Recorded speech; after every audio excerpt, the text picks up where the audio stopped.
Hi guys नमस्ते, स्वागत छ तपाईहरुको YouTube channel technical Bipin T मा। गाइज तपाईहरुले कहिले के सोच्नु भएको छ, नयाँ एन्ड्रोइड मोबाइल फोन किन्नु भएन के कुरामा सेटिङ गर्नु पर्दछ? सेटिङको बारेमा तपाईलाई बताउन गइरहेको छु। First, install and delete your unwanted application. तपाईको डिभाइसमा भएको अनवान्टेड एप्लिकेसनलाई फर्स्टमा इन्स्टल गरिदिनु होला। यसलाई मसँग यो रहेको छैन, मैले इन्स्टल गर्दै काम छैन, यस्तो काम नलाग्ने एप्लिकेसनहरुलाई सिधै डिलिट गरिदिहाल्नु होला ताकि तपाईको डेटा र स्पेस चाहिँ फ्री होस्, सेभ होस्। देन तपाईको इन्स्टल र डिलिट हुँदैन, ती एप्लिकेसनलाई डिसेबल अर फर स्टप गरिदिनु होला। सेकेन्ड, ब्याकअप र रिस्टोर।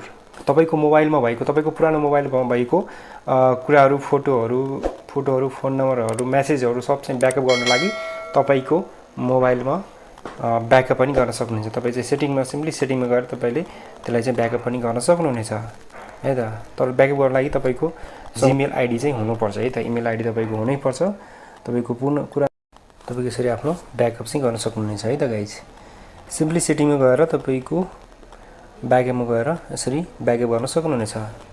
तपाईको डेटाहरु, तपाईको चाहिँ फोन नम्बरहरु, तपाईको मेसेजहरु के छ सबै कुराहरु ब्याकअप गर्न सक्नुहुन्छ। तपाई जुन पुरानो मोबाइलमा जीमेल आईडी चाहिँ युज गर्नु होला।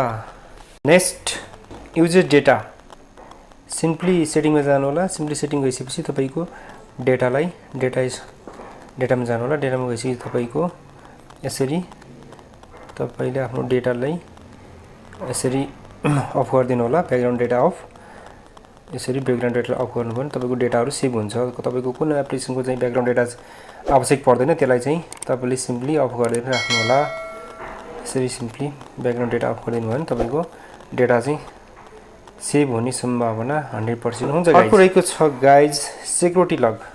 तपाईले सिम्पली सेटिङमा गएर आफ्नो सेक्युरिटीहरु तपाईले पिन कोड लक राख्नु, फेस अनलक राख्न सक्नुहुनेछ। देन तपाईले राख्न सक्नुहुन्छ फिंगर राख्न सक्नुहुनेछ हैन। Finger, screen lock, face lock हैन, यसरी फिंगर प्रिन्ट हैन, फिंगर प्रिन्ट यस्तो किसिमको तपाईले लक राख्नु पर्ने हुन्छ। यो पनि तपाईको एकदमै इम्पोर्टेन्ट रहेको छ गाइज। त्यसलाई यसलाई पनि एकदम फलो गर्नु होला। नेक्स्ट रहेको छ guys network problem setting. Simply सेटिङमा जानु होला। सेटिङमा गइसकेपछि तपाईले वाइफाईमा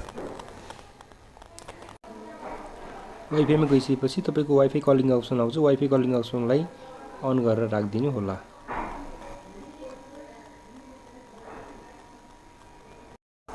नेक्स्ट रहेको छ गाइज जीमेल अकाउन्ट। आफ्नो ओन जीमेल अकाउन्ट चाहिँ क्रिएट गर्नु होला, किनकि अरूको जीमेल अकाउन्ट चाहिँ तपाईले युज गर्दै हुनुहुन्छ भने त्यसको चाहिँ पासवर्ड चाहिँ तपाईलाई थाहा हुँदैन। त्यो कारणले कुनै पनि एप्लिकेसन तपाईले चाहिँ डाउनलोड गर्नु पर्यो भने तपाईले जीमेल अकाउन्टको एकदमै आवश्यकता पर्छ। ओन जीमेल अकाउन्ट क्रिएट गर्नु होला। नेक्स्ट रहेको छ गाइज ब्याकग्राउन्ड रिस्ट्रिक्ट। ब्याकग्राउन्ड डेटालाई तपाईले अफ गर्नु, किनकि तपाईको फोटो एडिटिङहरु, भिडियो एडिटिङहरु, त्यो काम नलाग्ने चीजहरुलाई चाहिँ जुनसुकै पनि काम नलाग्ने एप्लिकेसनलाई तपाईले अफ गरिदिनु भने तपाईको डेटा सेभ हुन्छ र तपाईको एकदमै डेटा सेभ भयो भने तपाईलाई ब्याट्री चाहिँ एकदमै सेभ हुन्छ। त्यो भएकोले गर्दा गाइज तपाई चाहिँ सिम्पली चाहिँ डेटा सेभ गरेर तपाईको काम नलाग्ने एप्लिकेसनलाई तपाईले यसरी अफ गरिदिनु होला। डेटा अफ गरिदिनु होला। मैले चाहिँ अफ गरेको छु काम नलाग्ने चीजहरुलाई है त। यसरी ब्याकग्राउन्ड डेटा चाहिँ अफ गरिदिनु होला। डेटा सेभ हुँदै गर्दछ। यसरी तपाईले डेटा अफ गरेर राख्नु भयो भने तपाईको डेटा चाहिँ सेभ हुने गर्दछ गाइज है त। सो नेक्स्ट रहेको छ गाइज रिङटोन। तपाईले नयाँ मोबाइल किनिसकेपछि तपाईको रिङटोन चाहिँ डिफल्ट रिङटोन चाहिँ युज गर्नुहुन्छ। त्यसैले नयाँ मोबाइल किनिसकेपछि तपाईले चाहिँ रिङटोन पनि एकदमै तपाईले चेन्ज गर्नु होला। तपाईले चाहिँ सिम्पली चाहिँ उसमा गएर रिङटोन एप्लिकेसनबाट पनि तपाईले रिङटोन चाहिँ एड गर्न सक्नुहुनेछ। सो गाइज अर्को रहेको छ guys auto update setting of. Auto update चाहिँ सेटिङ एकदम मोस्ट इम्पोर्टेन्ट एप्लिकेसन गाइज यो। तपाईले यसलाई चाहिँ सिम्पली तपाईले प्ले स्टोरमा गएर प्ले स्टोर एपमा गएर तपाईले यहाँ थर्ड डटमा क्लिक गरेपछि सिम्पली सेटिङमा गएर तपाईको auto application update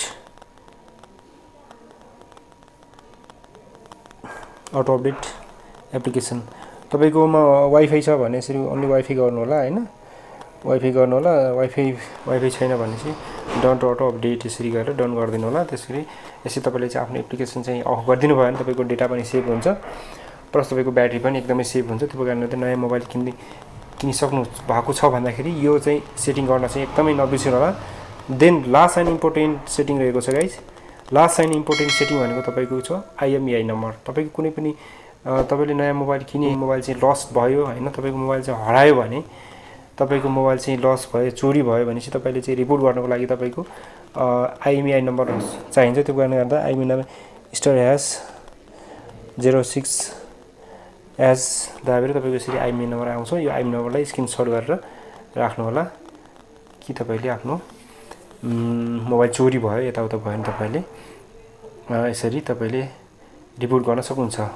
well guys, यस भिडियो तपाईँले कस्तो लाग्यो, मन परेमा लाइक, कमेन्ट, सेयर र सब्सक्राइब गर्न नबिर्सनु होला र छेउमा रहेको बेल घन्टीलाई दबाई अलमा सेट गर्नु होला ताकि यस्तै नयाँ किसिमका भिडियोहरू जानकारी सबभन्दा पहिला तपाईँले पाउन सक्नुहुनेछ। अर्को नयाँ भिडियोमा भेटिने छौँ। तपाईँहरूको लागि गुड बाई, जय नेपाल।